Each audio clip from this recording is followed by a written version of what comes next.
Hi, so this is Becky Jones. Thanks very much, Becky, for joining us for our Life with the Lionesses project about internationals in Women's Rugby League. Could I start by asking you where and when you were born and how you got into playing rugby league? I was born in Oldham near Manchester, and basically I got into rugby league through my family. My brother started playing. I got asked to join training. I did at Oldham St Anne's, which was predominantly playing with the boys. And family got involved. Dad was on the committee, pretty much did everything, all the events. And Mum then started pretty much serving all the kids, working behind the canteen, same thing, taking kids home, feeding them, you name it, and become a real community club. So carried on playing. Then we had a bit of adversity. We lost Mum, but at such a young age. Yeah, no, that's all right. But yeah, so from that, just the club itself become a real family club and a lot of good memories there. So we carried on playing, and yeah, I just had to stop when basically girls were no longer allowed to play with the boys. So yeah, so then played pretty much once a year, and then just literally I was 15 and got asked to go along to a training session at Rochdale Ravens and the women's team there. And yeah, went one training session on the Wednesday, and by the weekend they had me playing. So yeah, loved it. Oh, wow.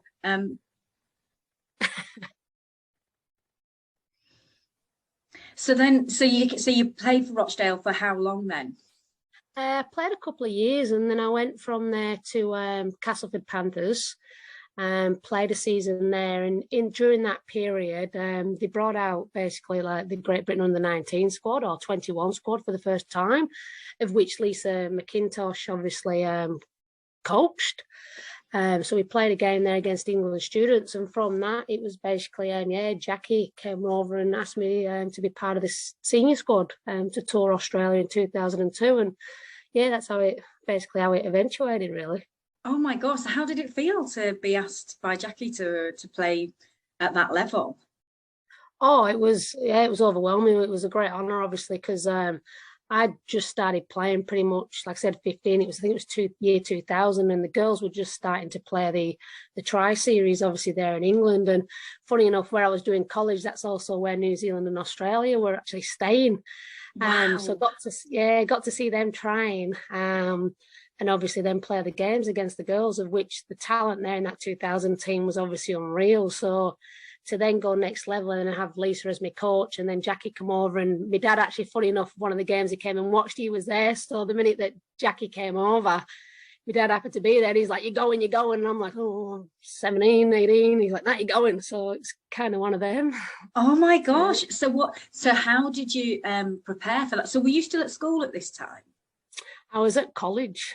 So basically I was going to college, but at the same time I was doing external studies, and they didn't know at the time, but I was actually going to do one of my external studies over in Australia. So as much as my dad was saying I was going, I pretty much went home to sleep on it. And I actually did have to phone Jackie and say, look, I'm really, really honoured to be obviously a part of it. But unfortunately I can't, because I'm already going to Australia. And yeah, from that, it worked out that I was still able to be part of the squad, and yeah, met the girls over in Australia pretty much when they landed on the day. Oh wow. So you carried on with your plans and went before they went. So did you train with them at all, like before? Yeah, I had a few training sessions with them, but yeah, obviously I would have liked more. It was just that them plans was already been set, and it was part of my education and my studies. And like I said, it was something that was definitely not expected. I was just overwhelmed even to be asked, let alone be part of to be part of the squad. Yeah. So yeah, from there. What was the training like in comparison to club level training? Oh yeah, completely different step, different level. Just to have them players around you as well, and players, like I said, I watched them in the 2000 series, and the physicality and just the talent on them, and it was a big step up, because you go and play a team and there might be 2 or 3 representative players, but then at club level, but then you see them all in that arena and you're just like, oh, yeah, it's a bit daunting, but at the same time, obviously it's very humbling to be around them. Yeah. And so when you say that you kind of met them almost as soon as they landed, can you talk me through what the tour was like, kind of on and off the field, and where you stayed and what you did and stuff? Mate, the accommodation that we had was very interesting. I think they did the best that they could, the Aussies, to obviously to put it on us and make sure that we weren't, comfortable as such. But that just goes with the tour. We're not there to sleep and we're not there to rest. We're there to, to play rugby. But yeah, they did do the best. I think we stayed at a caravan park in Canberra, and we stayed at literally a Formula One hotel in basically Sydney, and then in Brisbane we actually stayed at a hotel. But yeah, it was a bit crowded, but you made the most of obviously those situations, and I actually thoroughly enjoyed it. I just loved the memories that we had with it. Were you homesick at all? Because you were so young. Not really. No. No, not really. I was just happy to be there, to be honest. Oh, and so what? Can you remember much about the matches that you played? Yeah.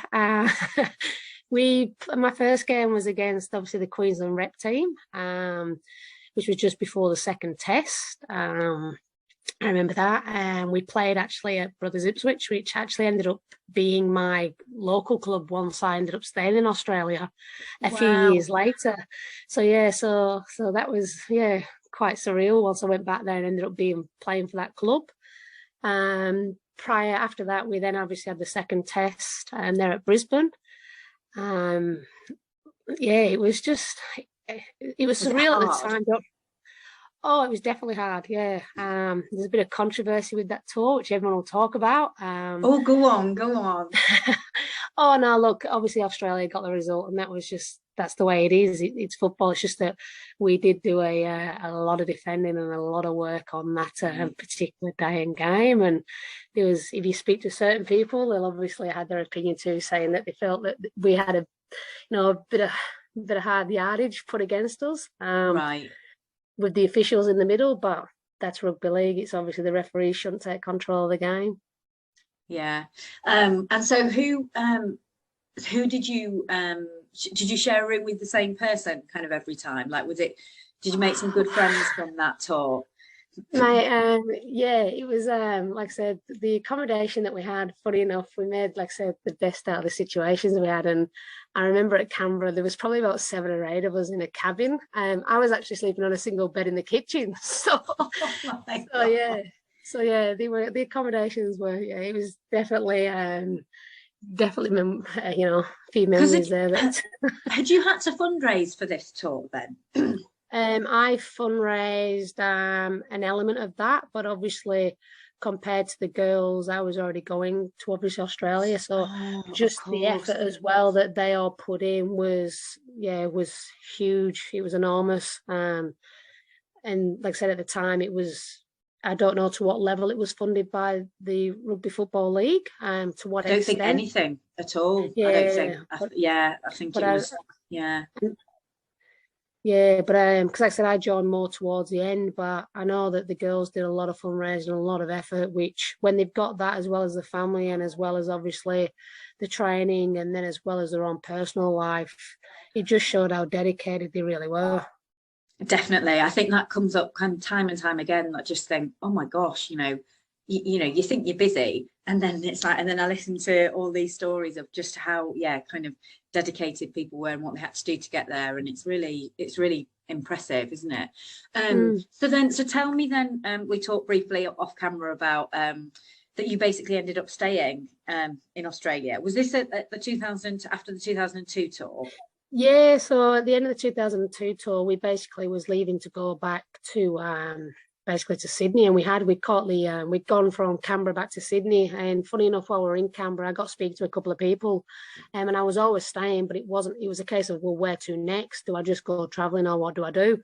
And then I got a phone call basically as we were getting ready to leave from a club there down in Canberra, which was Warden Rams, and a family there, basically Darren and Kylie, turned around and just said, look, we'd love you to play. We've been told that you're staying, from a girl called Blocker, and we'd love you to play. And I went, right off. So I just turned around and went back down there and played, and really, really enjoyed it.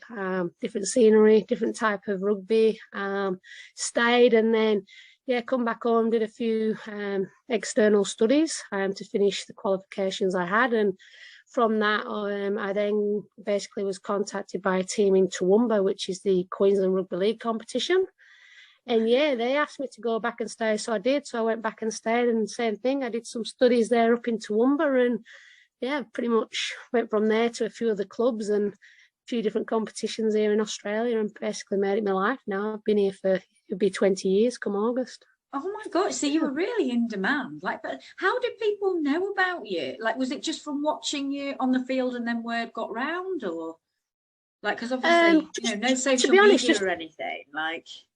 Well, to be honest, it was just literally in Canberra. There was a number of the girls from the from obviously the Canberra competition came and watched the third test, and just through speaking at the club at the end of the function, it just went from there. And yeah, like I said, there was no expectation from it whatsoever. And it was just funny that very next day I got a phone call saying, "Hey, do you want to do it?" And I just thought, I've got somewhere to stay. I can work there, and basically they're asking me, do I want to play obviously rugby league, which is their football, and I thought, well, why not? And yeah, so I did and stayed, and pretty much was going to stay a bit longer, but then we had the Canberra bushfire, so I thought I'm going to leave. So I did. Yeah, probably wise. Yeah, and then I literally come home, like I said, finished off a few of my studies, and then yeah, got asked to go back, but in Queensland, so I did. So what did your dad make of that? Was he supportive of it? Oh, very supportive of it. My dad actually was a professional fighter back in England, and he traveled the world for years. Wow. So yeah, so he did it at a very young age. So he was all for me going. I don't think he expected me to stay. No. But no, he's glad I made that move.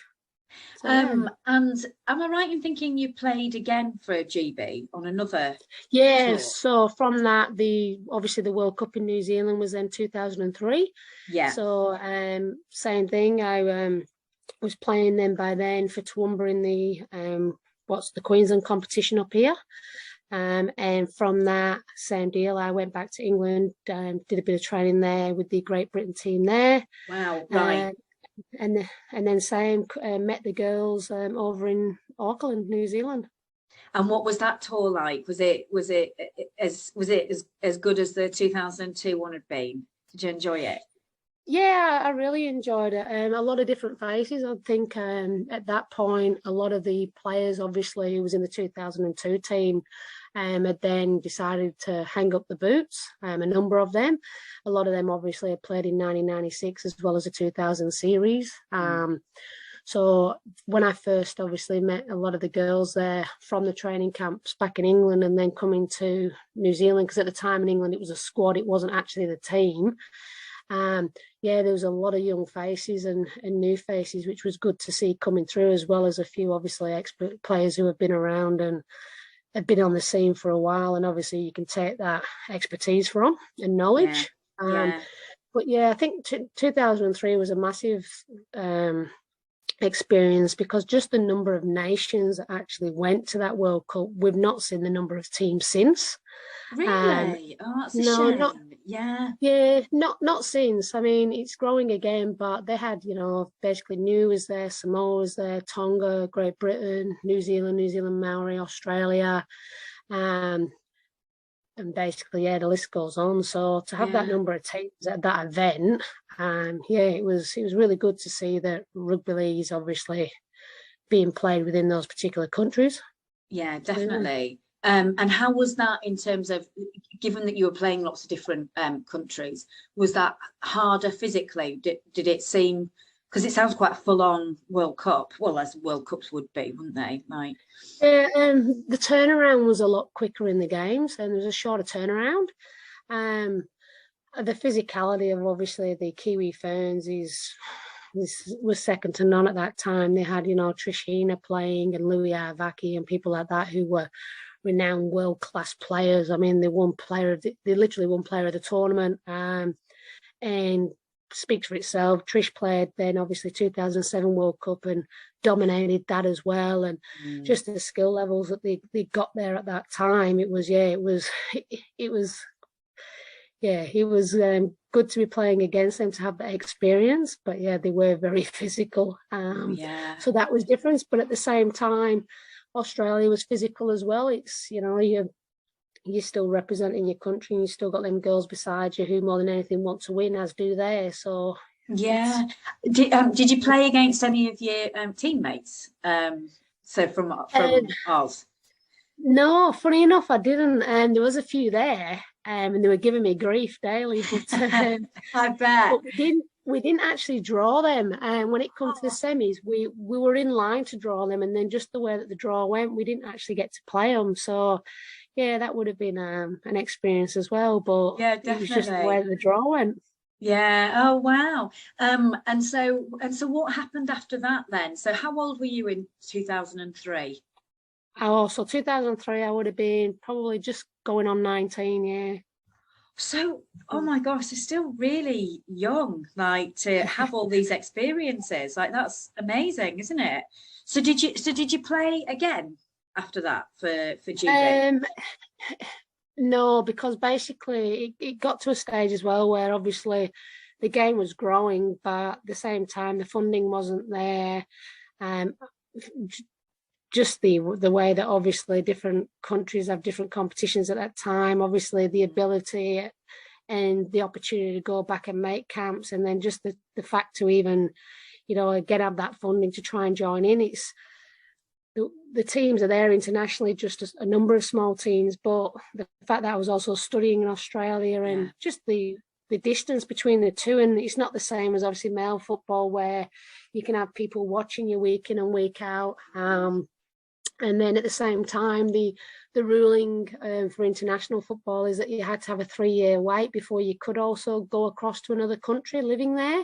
And Oh, so that was that. I yeah. represented Queensland and did their state games, etc. Wow. And played that. But yeah, then following that, I carried on down my study and path, and that really. That's amazing. So, do you think there's quite a big difference in women's rugby league in England against women's rugby league in Australia at the time? Was it higher profile in Australia, like more more money, more spectators, that kind of thing?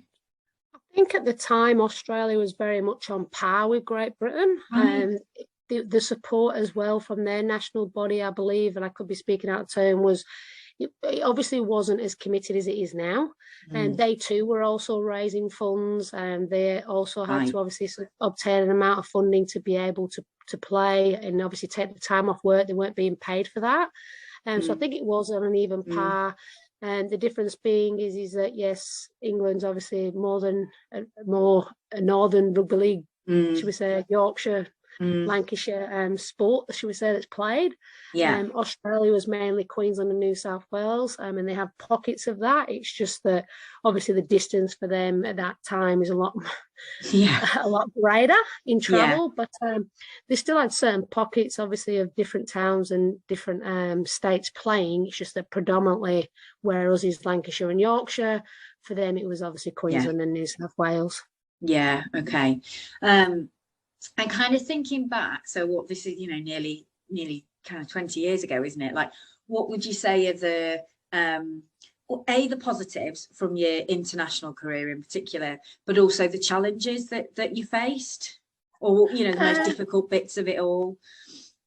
Obviously that level of support that the girls had, and to take that time off from work and from their families, took a lot of dedication, more so on obviously than what it, not saying it doesn't today, but just to Mm, have that additional support and to be able to take time off work makes a huge difference. mm, The positives from it though is that for me personally, I wouldn't be living where I am without it. Um, like I said, I was able to stay here and basically got a sports visa in order to stay here, and was sponsored by that in order to obviously live and make Australia my home. So for me, I'm forever grateful for that, and the opportunities that it brought. But yeah, I just think the way the game's going now, at the end of the day, it wouldn't have been there if it weren't for the commitment of the players past and obviously administrators in the past and those people who did give up their time and effort in order to have the game that we had then to drive how it is now. So yeah, forever grateful for that. It may have been minimal resources, but without them people pioneering it and driving it, it wouldn't be here now, basically. And that's right, isn't it? And when you think of, looking towards the World Cup in October, for the first time from an English point of view, certainly, the men, the women in the wheelchair, all playing on the same platform, playing at the same venues for the same amount of money. And it's like, that is because of, what's gone on in the last kind of 40 years in women's rugby league, and there's pioneers, and you're in that, and I wonder, kind of like, do you ever kind of reflect on kind of what you've achieved, and like, do people that do your friends in Australia, do they know what you've done? Do they know that you've played for Great Britain? And when you think about telling your son when he grows up, do you know what I mean? It's like, it's amazing. It's amazing what you've done. Like, yeah, it's interesting, because a lot of the mates who I've got now are obviously a lot of the girls as well who I played against in 2002 in Australia, so they'll forever give me a bit of jip on how that went down. But right. but at the same time, the bigger picture is it's women, playing rugby league and having an opportunity to play rugby league, and that stems from the fact that if it weren't for, like I said, the people that drove it and the people that got us to that point, and to raise all that money, and obviously to dedicate the time in getting the sponsors, and obviously at that time promoting it and getting the media, it wouldn't be where it is today. It's obviously, it really does come down to them. At the end of the day, we had the easier job of playing football, or should I say rugby league, keep calling it football, but we had the easier job. Yeah, we had the easier job, should I say, at that time of, it weren't easy, but it was, at the end of the day, that was our job. Whereas there was so many people behind the scenes who dedicated and committed so much of their time for nothing, apart from obviously intrinsic gain of, I've been able to achieve this and get the girls to where they are, and to play a sport that they love, that without them, we'd, it wouldn't be where it is today. And just to see, I watch now on TV to see the girls on Super League, which a lot of them players will make the Great Britain team. And over here now we've got the NRLW, and that's growing leaps and bounds as well. And a lot of the kids who, myself, prior to stopping coaching rugby league because I've had my son 20 months ago, a few of those girls now, to see them have a path where a few years ago they didn't. It's just great knowing that a few of them, when you speak to them, they want to actually have a career in women's rugby league, and they may not necessarily know what this player had done 10 years ago or 20 years ago, and might see them in a function room and not know who they are, but ultimately they're the people who, if it weren't for them, they wouldn't be where they are now, or the opportunities wouldn't be there now. That's a really great way of thinking about it. I think that's right. There are these pathways available which weren't there 20 years ago, and for all the work that those people did, and that's what it's at. That's